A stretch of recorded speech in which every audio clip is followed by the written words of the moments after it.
Napagod na umaga agad sa inyo mga kagala. Agang-agang amos natin oh. Nagluluto tayo ngayon ng bulang lang na gulay kasi dadalhan ko si mama.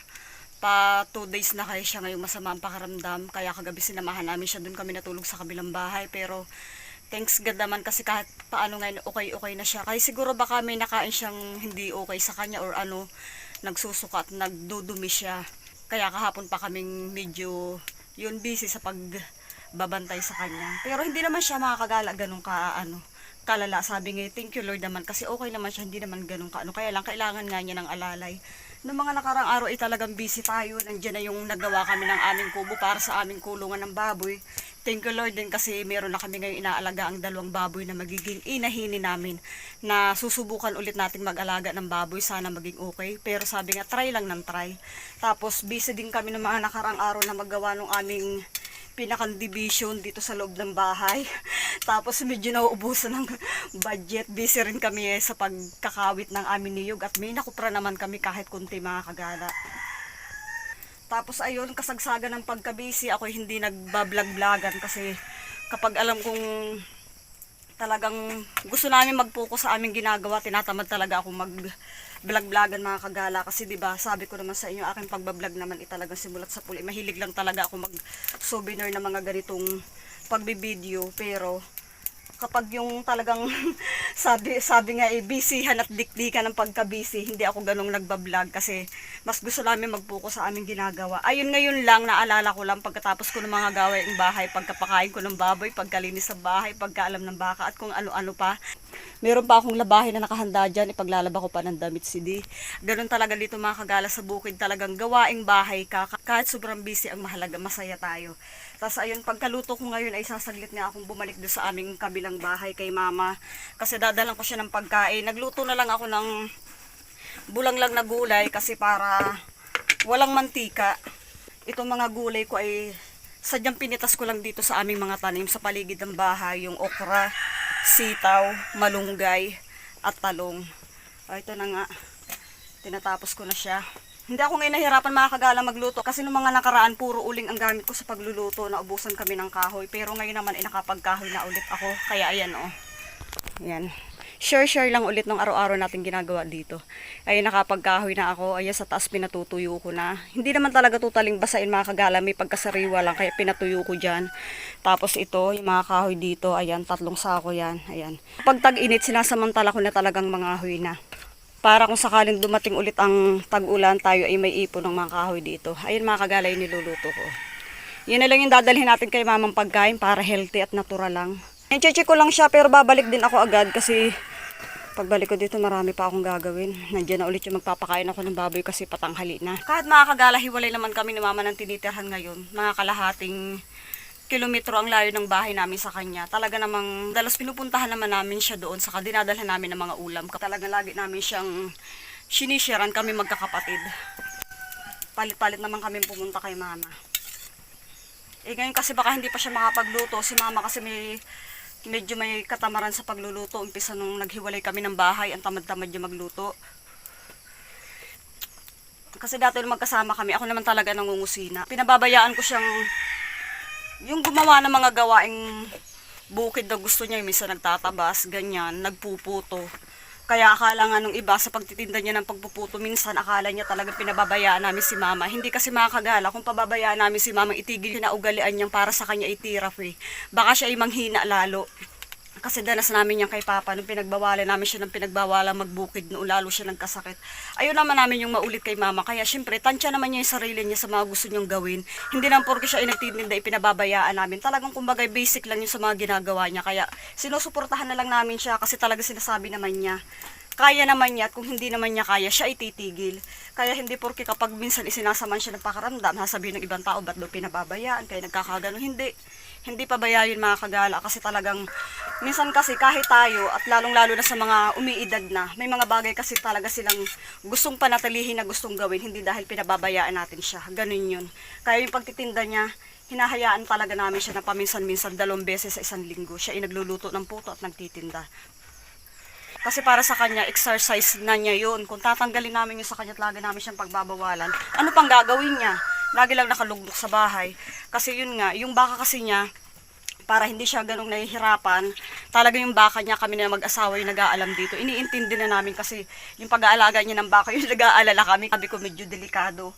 Kapag hinihila niya ang baka, baka siya madapa or mapaano. Kaya talaga yung baka ang tinanggal namin sa kanya. Kami na ang nag-alaga. Pero sa kanya pa rin ang kita kapag ibininta niya yung mga kagala. Kumbaga, tulong lang namin yun kay mama mga kagala. Ayan. Luto na itong ating niluluto. Maghahanda na ako ng dadalhin sa kanya. Okay na to, yung hindi naman siya overcook. Kahapon pang lugaw-lugaw lang yung kinakain niya kasi hindi naman nga siya pwedeng pakainin ng kung ano-ano. Ito yung kanin. Dinagdagan ko na yung kanin para dadalhin ko na siya. Magmamadali lang akong bisitahin siya ulit at hatidan ng pagkain. Tapos babalik din agad ako mga kagala kasi nga marami pa akong gagawin. Okay, dyan lang muna kayo mga kagala. Maghahanda lang ako ng pagkain para kay mama. Kiraan!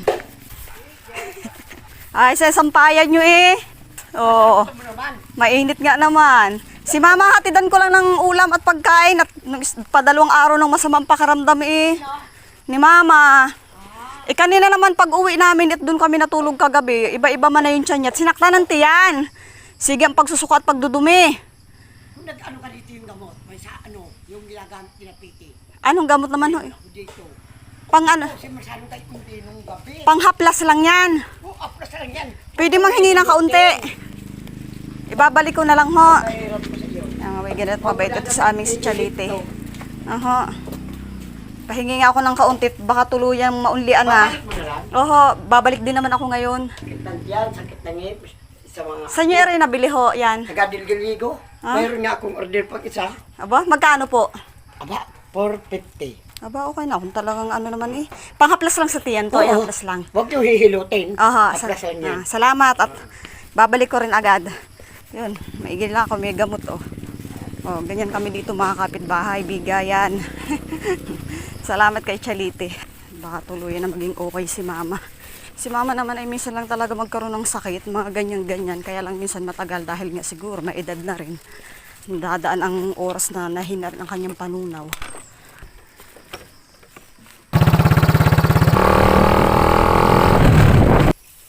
Nagkain ka na, ma? Ha? Sinabaw ang gulay. Maggulay-gulay ka na lang at sabaw. Anong uniwla mo? Kanin lang, nilugaw mo. Pero hindi na nagsakat-sakat ang tiyan mo. Ay, may gamot dito si Chalite. Bigay sa akin, haplas mo daw yung sa tiyan mo at yun daw ipanghaplas lang. Ito ho, masama ang pakaramdam. Kaya dinala ko ng pagkain. Sa to ume.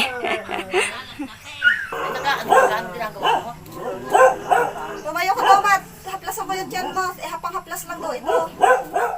Kaya Chalite, mabisa daw ito. Ganyan na pa niya ito nabili. Saan mo masakit ang tiyan? Ano? Masakit ang tiyan na isang hapong talsige ang suka. Isang hapong talsige ang Hindi, suka. pag masakit ang tiyan, ako'y kung ano-anong inihahapla. Siguro may nakain, hindi naman na. Hindi pag may edad na, hindi na natunawan. Sabi ko sa iyo, makikipaglamay ako. Oo. Hindi na ako nagtagal na nag-uwi na. Inaamag ako sa iba na dumami, hindi ko nakita. O paano ka nakasama? Hindi na ako nagsama sa... Ay, Nung gabi? kasama ako ni Milba. Hindi ka nagsubog-subog ulit na habang mainit ng kanin. Oo nga. Oo. O yan, may isda o. May isda, kaya lang, antiyan mo yung pakaramdaman mo sa isdang ere, unti-unti lang. Mainit pa ang sabaw, Pero nga, hindi mo na humigop ng sabaw. Ano sabaw? Nagbulang lang nga ako, kako naman iwala namang ibang pagkain na maigi diyan Okay, Bulang lang. Kainan mo na nga at mainit pa. Bisa malamig. Para yung tiyan mo, medyo maunlian ng para sa kanin. Ako ba basta may gulay sa amin at mapipitas sa ganyan ang ginagawa ko, bulang lang ng bulang lang. Oo, ako may gayan din. Iba-iba pa yung kainin. Nahingi nga ako kay Tensyo. Hindi ka man nilalagnat, ma. Ayos man. Gumawa ka ng kaunti niyan para mamaya kaplasan mo rin tiyan mo. Bumawas ka ng kaunting kahit sa plastic. Nalin. Dito ka ako. Para mamaya, kaplasan ulit Oo, may natin. mga ano yata dyan, may mga lagay ng Yung kaunti. ano mo, kumuha ka ng kaunti at para mamaya kaplasan mo ulit. Pati ito. Mamaya na, pagkakain mo na. Mamaya, nakumain ka muna. Itong ganito, makaplasan mo rin. Masarap mainit. Malamig-lamig. Pagkakainin mo na. Precious! Ay, Hindi ang pwede sa inyo lalo ang maalat, matabang lang talaga. Noong ka Mama. masyado sa maalat. Ako hindi rin ako. Nandito na ulit tayo mga kagala sa bahay. Naghuntahan lang kami ng kaunti ni mama, tapos iniwanan ko na muna siya doon. Kasi nga marami pa akong gagawin.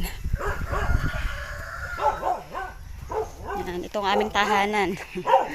Yung simple naming tahanan. Kakain din tayo mga kagalat. Ako'y nagugutom na, kanina pa akong mga almusal. Talaga inuuna ko kasi lagi yung aming mga gagawin. Okay, yun lang mga kagala. Nangumusta lang ako saglit sa inyo at nagkwento ng kaunti. Maraming salamat sa pagdaan, sa pagtambay at sa oras ang inyong ibinigay.